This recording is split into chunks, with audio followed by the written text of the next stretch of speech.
Hello and welcome to another Tonebase live stream. Very excited for today's live stream because again we are streaming that simultaneously on Tonebase, on Facebook and on YouTube. If you have any questions, please ask them in the chat wherever you are, and I will refer those to the guest that we're having today. And I might even say something about it myself. So we are Tonebase. We aim to democratize access to the highest quality music education. We do this with pre-recorded tutorials. We just released some fantastic productions with Nigel North, with Paul Odette, and with René Izquierdo, and we have Elliot Fisk on the platform. So there's a lot of good stuff happening. And what we also do is we do fun community activities. For example, we just started in the community and Ask Me Anything with Nigel North himself, and do 2-week intensive courses and have other fantastic projects in the pipeline. But, and this is why we are here today, we also do absolutely fantastic live streams. And for this, I have invited a dear friend of mine. I have invited Arturo Castro Nogueras. Hi, Arturo, how are you doing? Hey, Martin. Thank you so much for the opportunity. Wonderful. You are at the moment, you're based in the same town as me actually, and yet your color looks so much more healthy and so much more warm. Tell me, how I think you just came back from a tour in where was it? In Puerto Rico. I spent the summer there, also played a concert there. You know, it's nice to be in the Caribbean. That's a good question. So for everybody who doesn't know who you are, please tell us a little bit about yourself and introduce us to the world of Arturo Castro. Yes, of course. Well, my name is Arturo Castro Nogueras.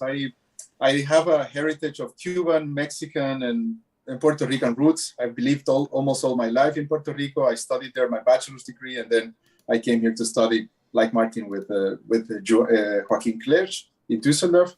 And since then, I've been like based between here and Puerto Rico, and you know, always there has been some contact with the Caribbean. Germany is fantastic. I love it here, but the German winters tend to be a bit difficult. So, agree. Yeah. And then I like to do a lot of music from the Caribbean because I feel it's sometimes underrepresented. I mean, we have a lot of Brouwer, definitely, and there are a couple of composers that we're going to talk about today that definitely have been important in the development of the 20th century guitar music. The thing is that still, I feel that people still connect the guitar, to, I'm saying like a little bit outside of guitar circles, they connect it to Spanish music. And that's great because it is, there is a big connection. But I feel that the 20th century music in Latin America and in the Caribbean, it has such a great development that we need to talk about it more. And every chance we get to present this music, to play this music, because if you go outside of certain circles, even here in Europe, you go to someone plays guitar in a concert hall here in Germany, they're going to immediately think of Spanish music, and they're going to connect it to flamenco, and they're going to connect to these like very obvious cliches, and that's okay. You know, it's a great starting point. But I feel that, for example, the Caribbean, with all this mixture, which we can talk about that too, and you have listened to it through Brouwer's music. It's so rich that why do we keep playing the same pieces all over and over, and not explore like it's such an amazing repertoire that almost every country in Latin America has to offer. No? That sounds fantastic, and I think this is a problem like throughout the whole classical music culture, that there's a certain canon, a certain body of works that are going to perform over and over and over again, and we believed for a very long time, yeah, it's just because those are the best pieces that we have, but it has been already been proven that it's like over the periods of time, and I'm not talking only about contemporary music now. I'm talking also about a lot of early music. There's so much good music just got lost, and it's not because it's not good. It's just because the way it has been distributed, the way it has been performed, was not a way that enabled just for everything that is of high quality to surface in in a manner that is equivalent to the quality of a certain piece, for example. So I'm very excited to dive into today's topic with you, which is Beyond Brouwer, contemporary classic guitar music in the Caribbean. A little bit like catchphrasey, of course, because we all love the music of Brouwer, but there's so much good stuff to look out for. And we have the first question. Like, we have one question I want to forward to you, which comes from our community forums. So if you are not yet a member of Tonebase, please sign up for a trial. Take a look in the community. We have some fantastic stuff there, and people get to ask questions before the live stream even happens. And I was sharing a playlist of your fantastic spot. I wonder who the engineer was for these. They sound fantastic. And I was sharing some dude, right? And I was some dude I found there. I don't know where. But spoiler, it was me. But I shared the playlist, and there were different movements from a whole sonata. And the question was by Paul Kennedy: are those 4 movements part of all the same suite? And if so, who is the composer? We already have the answer in the community by Steve, actually, which is fantastic because he was right on point. But maybe you can tell us a little bit about the 4 movements and, in general, the music of, I'm going to spoil it now, of Roberto Sierra. Yeah, Roberto Sierra is definitely one of the most distinguished composers of Puerto Rico. He studied in the US, he studied in Britain, he studied in Germany. In Germany, he studied under Giorgio Ligeti, for example. I mean, this guy has a great level. And the thing is that he's a very, very renowned composer for orchestral music principally, and also for many other instruments. His piece Fandangos was just played in Tanglewood by the Boston Symphony. His Sixth Symphony was just premiered by the Royal Liverpool Philharmonic under Gintoyan. You know, there is it's what you can call that it has the name that could compete with any contemporary composer of any instrument right now in the world. And that's something that for the guitar is a great thing, you know, because it's not like we're playing some obscure composer of the 19th century that nobody knows. This is Boston Symphonies playing his music, and then when we present the same name in the program, it's something that organizers might like it, no? So anyway, he might be around in his 60s, late 60s. And the thing with Sierra is that he makes a great mixture of Afro-Caribbean rhythms, things that you can find in Puerto Rico, for example, with a very original language that he has developed through many, many years of career. And then this sonata was composed in 2009, 2010. It was dedicated to Manuel Barrueco. They worked together towards this. And it was not his first guitar piece, but it was his first solo guitar piece that I know of. And probably there were some sketches before, but you know. And the thing is that it's a great piece of music. I heard the premiere in Puerto Rico in the Sala Pablo Casals, but with Barruecos, and I remember listening to that piece and thinking, this is going to be a great piece, and definitely a piece that a lot of people are going to play it in the guitar world. And then shortly after, Marcin Dilla did that video that you can see on YouTube that is really good. He omitted the 3rd movement, which I think it's a bit unfair, but to be fair to Marcin, even though he can play that with his eyes closed, it's really, really difficult, you know, to learn. It takes a little while, but it's great music, you know. It's something that you have to go into and understand a lot of the idiosyncrasies of the Caribbean, especially the clave, for example, that you have a lot of that in the 4th movement, and many things like that. And the 4 movements are part of the sonata. The first one is just like a sonata form. It has a lot of like what we call syncopas, which is this uneven timings and all. And then we have the same with the 2nd movement has a series. It's almost like a serial music. The 3rd movement is just in a scherzo, and he's playing with intervals and in a very crazy and original way. I love that. And the 4th is called the salseado, which goes back to Puerto Rico for the salsa, you know. And it's really fun music. Great. And what about, have you already said it about the Grammy? Oh, yeah, that's very important. Actually, the recording by Barrueco got nominated. He didn't win the Grammy for the recording, but the piece won the Grammy. And that's a great thing. because it's I think Steve said that it's a great thing for the guitar, and I 100% agree. It puts it on the landmark of, or it puts it on the map as a landmark. I think that's how you say. So it's I can only agree. It's an absolutely fantastic, very enigmatic piece. And should we listen a little bit to it? Because you have a fantastic recording of that piece and also a fantastic video of that piece. So should I bring that up? That one? Yes, please. So for everybody, this is Salceado. Oh, this is Salceado by Roberto Sierra. It's the fourth movement of the sonata, and this is one of the pieces that we look at today. And Arturo just recorded this piece, and let's listen to it. It's fantastic. Here it is.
Hey, bravo. Oh, who's that? Wow. Yeah. Bravo, bravo. Tell us a little bit about about how you got well, we already heard how you got in contact with the piece, but how was the process of approaching a piece of that magnitude? And maybe you can also tell us a little bit about the way that Roberto Sierra puts together a piece like that. You told me he has a very distinct way of composing a piece like that, right? Yeah, no, the thing is, Roberto Sierra is not a guitarist.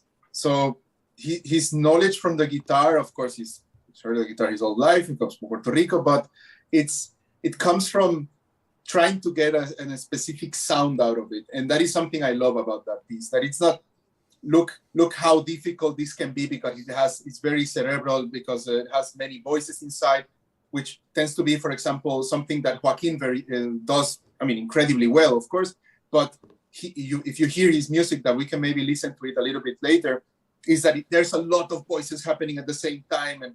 And this is not about that. This is more about how energetic, how loud can it be, how soft, how can you mix different types of textures and actually explore the guitar from the first fret to the 20th, Wow. And that is something I find incredible.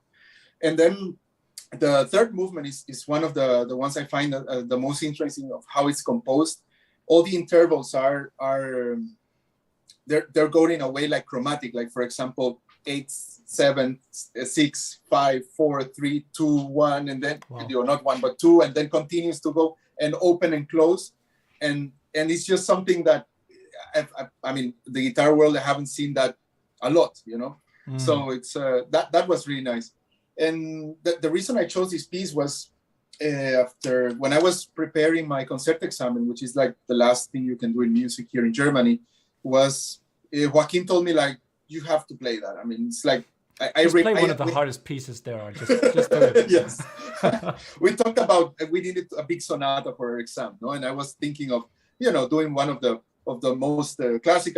I thought about that anyway because Puerto Rican, but I thought maybe it was just too much. And he told me, like, no, if you're Puerto Rican, you have to do it. And then because on top of that, you're going to understand a little bit what's happening behind. And so that was a journey that lasted a while because it was kind of hard to read it but the beauty of it is that you just have to be patient. Music eventually stays there, and eventually and it's not because he worked with it with Barrueco, it's not impossible. It's guitaristical. The things that are written the thing is that there are no fingerings, for example, in the music, where you can buy it in Subito Music, the publisher, and there is no fingerings. So you're going to have to be really, really creative about ligados, about what do you want to create. The third movement, for example, is very acrobatic. And then I have heard some versions that are fantastic, but they tend to be more like guitaristic. I like the idea of making it also difficult somehow with the hand, like that you have to jump a lot and things like this. And also the other thing, that's more or less the story behind it. I sent the recording to Roberto, and I have not talked to him before that, and he was really pleased. He liked it a lot, and he told me so that's definitely one of the highlights, that he was happy with that. Fantastic. We have some comments about the piece. Like, first of all, David says, great performance, and I can only agree. It was a great performance. Thanks. David is also writing, and one more piece I will never be able to play. Come on, no.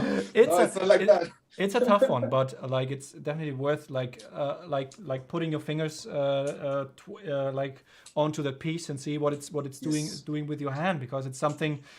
This is why we need new music, because ultimately it always going to raise the guitaristic level that is, because of people who are trying to find new ways of expressing, because when we always stay just within what is a commodity for our hands, or what is suitable for our hands, like we are not going to level up, but it's like pieces like that. And I also count, for example, pieces like Joaquin's pieces among those pieces. It's those pieces that raise the guitaristic level, that shows, okay, there is something more to explore, not only technically but also sonically, and like just what colors on the guitar are able, and which is why it is so important to pick left and right to what is there in in classical guitar music. What is there beyond Brouwer?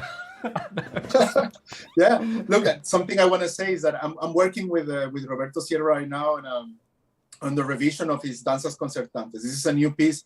Barreto played it once many years ago, and it has not been played since. It was too hard. It was too. I mean, Barreto did it somehow because he's a virtuoso, but it's like he wants to be able to that people play it, no? So we work together very closely, having like weekly meetings and going over it. Wow. But there were some things that were just so complicated. I was like, Roberto, I mean, this is simply very difficult. And then I would suggest, like, do you mind if I use like a pick for this part?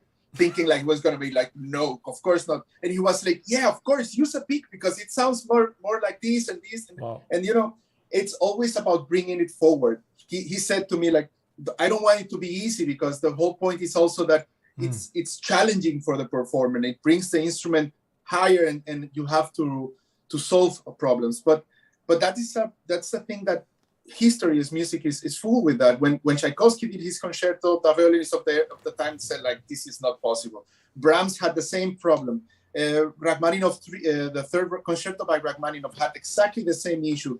So, and now it's a common repertoire for pianists or violinists, no? Yeah. So let's do it. You know, it's like work on it. Let's see. Maybe you're gonna find just other ways of playing it, and that I think it's how it becomes rich. Now that there are several different versions.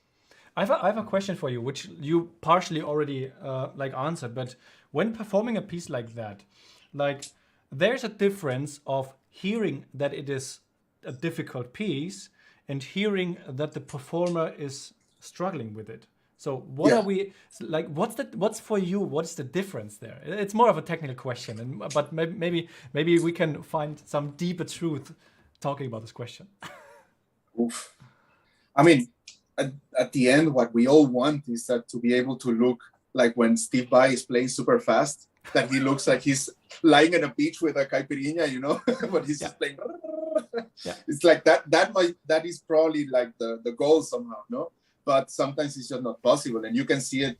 There is a great recording of Horowitz playing the variations of Carmen that he wrote in this concert that when he went back finally to Carnegie Hall after not playing for many years. And you can see that in his face, just after he finishes these really complicated octaves and all that, he just goes like, wow, I finished it, you know?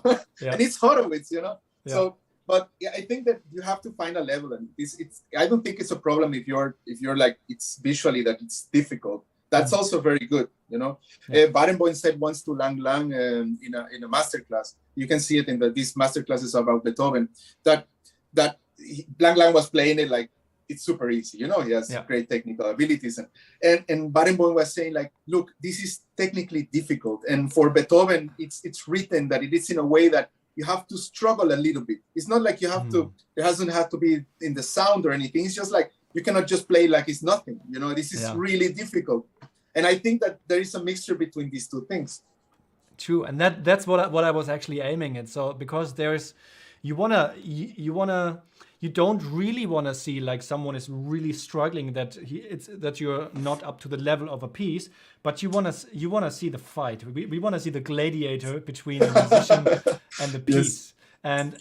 And this is ultimately, I think, how where virtuosism just comes alive, you know, which is why there are performers out there which are very polarizing. Probably all people know which kind of performers I'm talking about, where you really feel like it is very much on the edge of breaking apart. But if you're able to perform at that level, because we are so obsessed with security when performing, you know, when I do classes with students and also on tonebase, I tell them, if you want to play the piece at 120, you must be able to play it at 140, for example. But then it will sometimes it will also sound that way, you know. And sometimes we want that. We want to witness that. We want to witness this craziness, this mad Paganini moment, you know, when you're ultimately on the edge, and when the audience knows, it's madness. What is he doing there? You know, exactly what you said with like like difficult pieces are not there to be practiced as much, so much that they sound easy. Of course, you should be able to perform them. It shouldn't be, you should be on technical level with it. But if something is like ridiculously crazy written, it's you're not there to hide that, because that would counter probably the just the idea that the composer had for that piece. And looking at a piece like Roberto Sierra's Sonata, it is technically challenging, and we want to see that, and we want to see how Arturo performs that piece, and how he's like fighting with that piece and ultimately comes out on top. Yes, definitely.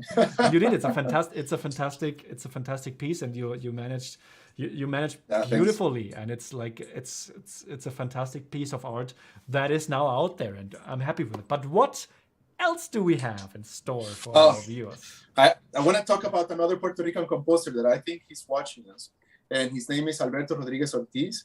He's this guy studied in Puerto Rico, but also studied in France, and he's a great composer. Now the Symphony of Puerto Rico is playing his music very often. He's played all over Europe, the US, and everything, and he has really interesting music. He has also a lot of music that has, for example, the mixes the folklore of bomba, which is Afro-Caribbean rhythm. The same thing with salsa. He has some crazy things of mixing salsa with Bach and things. So it's also very original. I'm sure that you can find a lot. It's a shame that we cannot show more of his music here, besides just maybe a small clip. But you can definitely go and find him on Instagram, YouTube, and I think he's. And the good thing is that he must be maybe late 40s or something like that, and he's still composing a lot. So, and it's every time better and better. So I think it's a great composer to watch. Fantastic. We recorded one together, the same. Yes, and the hall looked a little bit boring. The hall, which is why you can see also me kind of often when we did the recording. So let's look at the piece, because then people also get to see what the balance and the recording engineer is actually doing over the course of such a recording. But it's a beautiful piece. Homenaje a Héctor Campos Parisi. Who is that?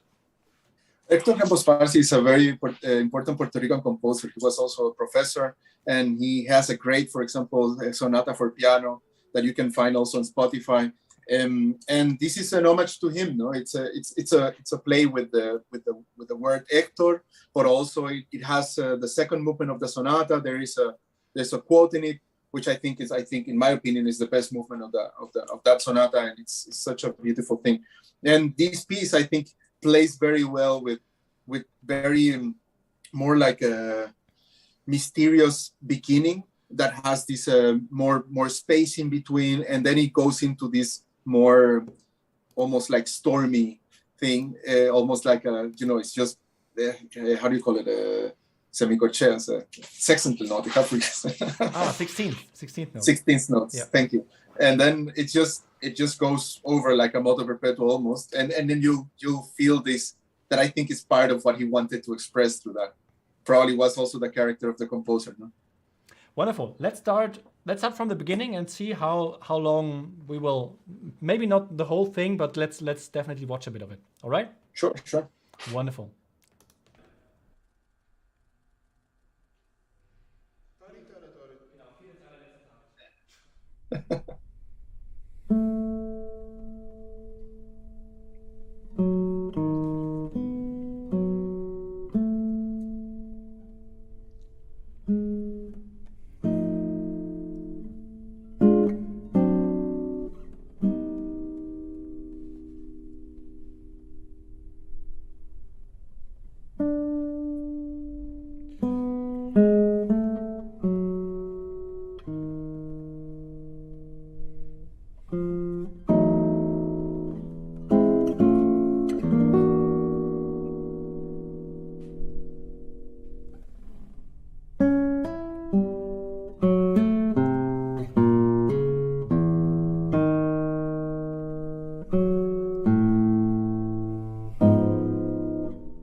personalized. Fantastic. Fantastic piece of music. Fantastic piece of music, definitely. The great thing is that you can see that we have fun in this recording. We have fun, yeah.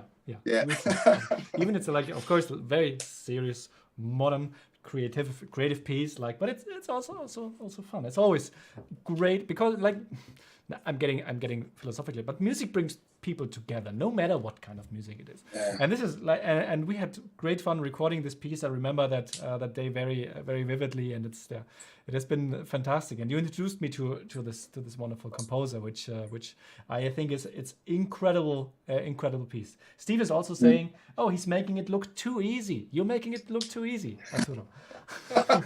No, I think so. You can see that I'm struggling with all that as well. and you could see how I was doing some marks in the notes. Wrong note, buzzes. Yeah. No, I'm just kidding. It was wonderful. No, but it's I like that video because it shows also the process of how we work. And that one actually we recorded it live. Like the video was just recording while we were recording the piece, and it's and it showed we had to go back and forth. Listen to this is not correct, this is not understandable, blah blah blah, so yeah. Fantastic, wonderful. All right, what's the next composer that we want to quickly dive into? The next composer we have to go because it was our professor. It's Joaquin Clerch. Joaquin Clerch was a student of Brouwer, and Joaquin Clerch is fairly well known in the guitar circles right now, especially in Europe and of course in the Caribbean. But I think he's been invited to GFA a couple of times. So, but I think he's a composer that we have to watch more closely because his music is just fantastic. He has had certain, let's say, issues with the modern composers here in Europe because his music is somewhat too romantic sometimes. Now, that's what they say. Now, my opinion is that we come from another way of seeing music, especially in the Caribbean, where we have these love songs which are called bolero. Bolero is a very big part of Caribbean feeling and understanding, especially in the bigger islands, and especially between Cuba and Puerto Rico, and Mexico, of course. So the thing is that he brings a lot of that, which is one of his teachers was one of the most important Cuban bolero composers, was César Portillo de la Luz, and he said, I put into music what people feel, what people sometimes cannot express any other way, and then they hear my music and then they can express it properly. So it is really interesting that he brings that also in his modern music, even though you can hear a lot of Penderecki, you can hear a lot of other Brouwer, of course, that are there in his music. So I recorded one of his pieces maybe some years ago, which was called Guitaresca. This is the second one. You've heard his music for sure if you heard the CDs of Rafael Aguirre, of Ricardo Gallén, of David Martinez. They were all his students, and they usually play pieces for him. So I think it's I don't know, Martin, what do you think about his music? It's incredible. It has like, as you said, it leans more towards a romantic side, but also it has such an emotional depth that it's piercing through your heart. And when it's like every note can be heartbreaking. We're talking about music, it's like dancing about architecture. I think it's best to listen to. I think we can listen to this piece in its completeness, to the Guitaresca No. 2, Credo San Diego. But first, there's a comment on Facebook by Alberto Rodrigo Ortiz, which is fantastic. He said, great. Very cool. Thank you for including my piece in the program, and bravo, Arturo, great performance. And I can only approve that. Fantastic. So, hi, Alberto. Thanks so much that you're watching. Fantastic. And thank you for gifting us with such a beautiful piece. Wonderful. Yes. So, we have... I think you shared two pieces, but should we listen to the Guitaresca first? Yeah, of course. If we have enough time, you can hear all the you want. Yes, let's listen to this piece. It's fantastic. Fantastic.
That crazy guy, man. It's like I'm just sweating just listening to it. It's like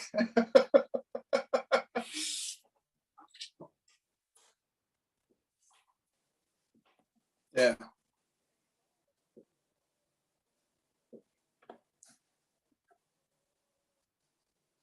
Yeah.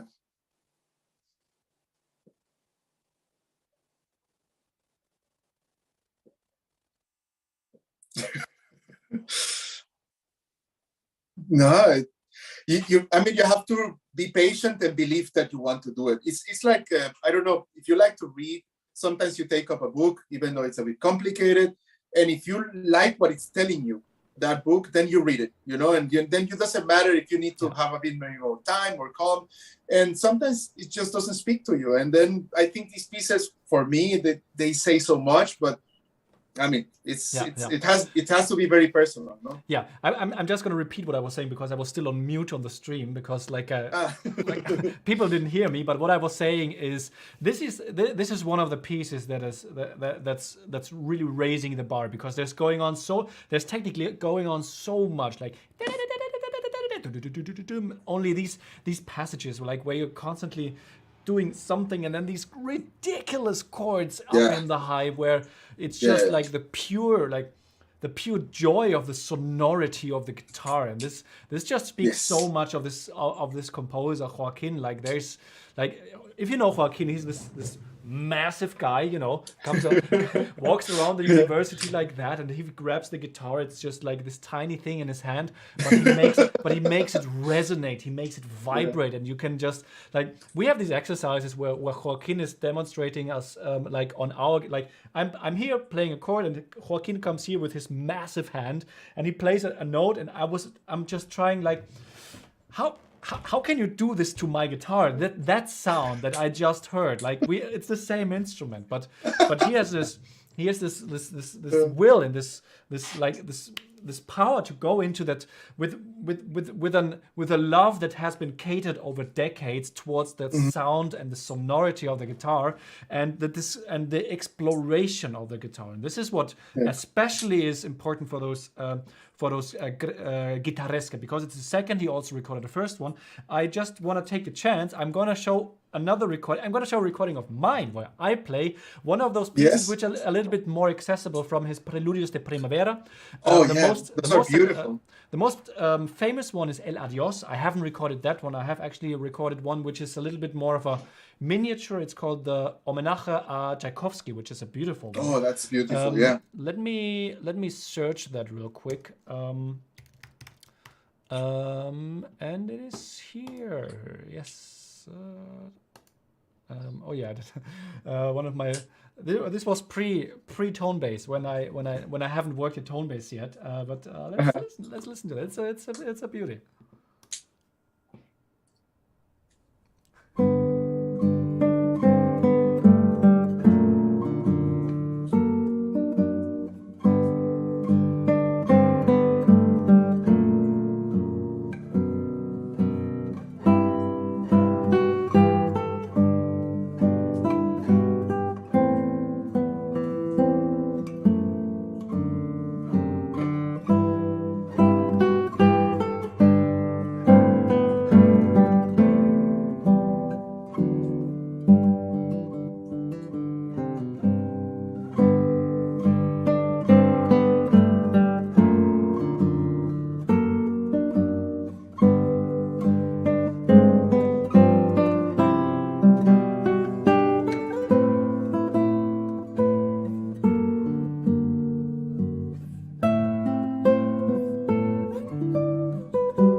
Ah, nice.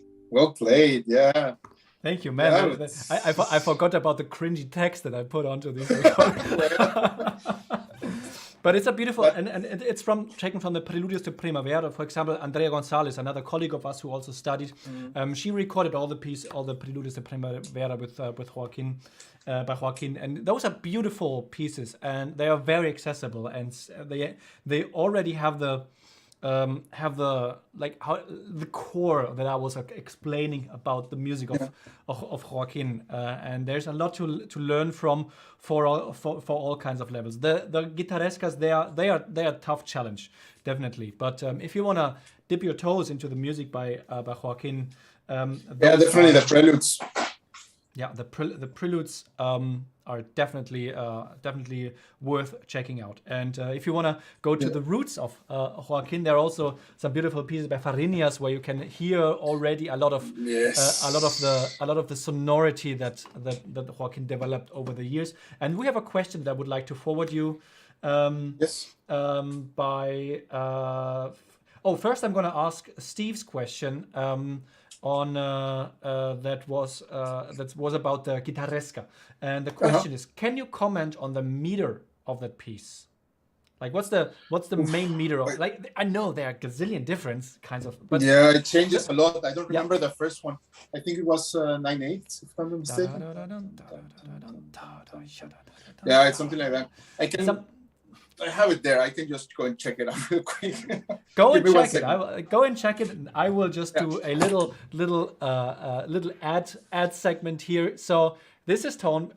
here here it is. We are tonebase, and this is tonebase as well.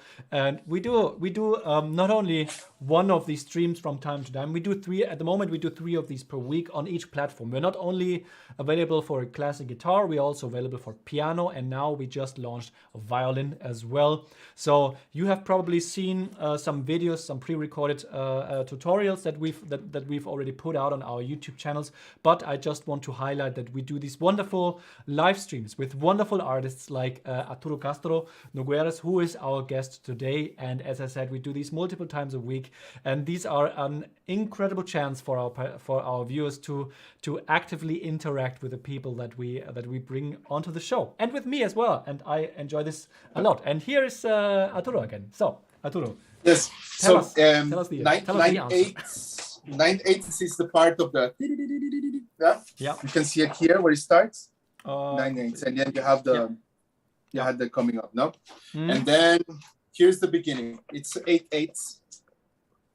Bum bum bum bum bum bum bum bum. No, and that stays that way for a little while until I think it changes briefly to 5/8 in the middle.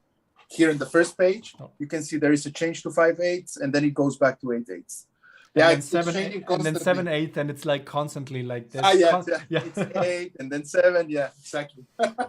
There's always something going on, definitely. And for someone, and this is the next question by Steve P. The question is, what can people do to play music with these Afro-Cuban elements believably without roots in the music? Well, it's the same thing. For example, when I studied with Joaquin the Grand Sonata by Sor, no, the number 2, and that is a piece that it's really complex in the sense that you have to really dive into the style, and you have to be able to maintain the attention. The first movement is like 8 or 9 minutes long, easily, maybe not so much, but this feels like that, you know. Yeah. So one of the things I did was to listen to Beethoven like crazy. Not only Sor music, but actually pianist playing Beethoven. Actually, that masterclass I mentioned earlier, I watched it originally the first time when I was practicing that piece. And then you get a sense of how does it feel authentic. Now, with Afro-Caribbean music, I would say like easily just go from very things that you can find everywhere, like salsa, even just try to listen to that rhythm, how it's what we call los cortes, which is like the transitions from parts to parts. This lightness, there is a very strict like rhythm the whole time, but if you see the singer is always free, like above all that. So it's I would say listen to a lot of this music, and then there is a lot of this music already that is recorded for orchestras. For example, Roberto Sierra has a symphony called La Salsa, and it's he recorded that with the Symphony of Puerto Rico, and the recording is fantastic. It's on Naxos. And then there, for example, you can listen a lot to what Roberto wants to say in his music. Worked with great musicians, Maximiano Valdez conducting, but then you can go back to the sonata and then understand a little bit more of what's happening behind those notes. That's my advice. I mean, you can always write me, and I can send you tons of examples of different types of music. You can find me on my channel in Instagram or YouTube or Facebook, and I'm more than glad to answer any question about like styles and things with this music. Absolutely fantastic, and I just can highly recommend checking out more of Arturo's art. He's a great advocate for the music of the South American and especially the Caribbean, and not only for contemporary music, but we've also recorded some beautiful dances by like Guajira Mi Madre, Poquita Cosa, El Coqui, and those. Man, so beautiful pieces. And like we're currently releasing that music out on Spotify and everywhere. But yes. I just can highly recommend check out Arturo Castro. And if you have questions about music from what you are, Arturo, what you are specializing in, just write him. Like, as you can see, he's a great guy. Always enjoy hanging with you, and it's been my greatest pleasure. Everybody here who has joined us on Facebook, on YouTube, and on Tonebase, it was my greatest pleasure to introduce you to music beyond Brouwer, to contemporary Caribbean guitar music, and with Arturo's fantastic insights and introduction into pieces, great pieces by Roberto Sierra. We heard pieces by Ortiz, and we heard pieces by our professor Joaquin Clerch. So everybody, can I do so a much. last Yes, parenthesis? please. Yes. Okay. I also want to thank you all, but also because we only name usually male composers. There is a female composer from Puerto Rico, that Andrea González Caballero, this great guitarist from Spain, just included her in her last album. It's a guitar and flute piece, and her name is Johanny Valiz. Maybe she's watching us, or if she's, then hello to you. And she's a great composer. She's young. She must be around in his early 30s. And you have to listen to that music. She's doing great stuff. Go and listen to her in Andrea's latest album. I think I don't remember the name of the piece, but you'll see it there. I'm trying to bring it up now. It's the Identidad project. Like, yeah, exactly. I cannot really find it now, but that's because I'm I'm not going to start a Google search while I'm on the live stream. But it's a fantastic. I have the. It looks a little bit like that. The piece is called Bambule. Identidad. Amalia Exactly. Tortajada, flauta, y Andrea González on the guitar. Fantastic. Oh, it was not there anymore. Now it should be there. Yeah. It's this logo here. You can check it out. Here you can see the Identidad. Yeah, the Identidad. That's fantastic. It's a fantastic project, and I know a lot of the people involved also from the technical side of things. It's fantastic. Go check it out. Thank you for the tip, Arturo. But for now, Arturo, thank you so much. It has been great. Thank you for being here. Thank you so much. Any last words from you? Well, it's a shame that we can only present 3 composers. There are many more, and also some of them are quite famous, like Ernesto Cordero. He has amazing music. Check his concerts out. There is also Carlos Fariñas, and there is a Haitian guy that Antonio Mesirca recorded a whole album about him. His name is Franz Casadeus. Music from Haiti is very rare, especially because it's super exotic to us. So you have to listen to that. And check out the Caribbean. It's a great place, and go for vacation, play the music, and anything you want. I'm here. So great spending sometimes with you guys, and the same with Martin. Always a pleasure. Wonderful. Everybody, thank you so much for participating wherever you are. Have a good day. Have a good night. It's been my pleasure, and I will see you over the course of the next weeks in the community and on Tonebase and on the live streams here on Facebook and on YouTube. Thanks, everybody. Take care, and bye-bye. Thanks.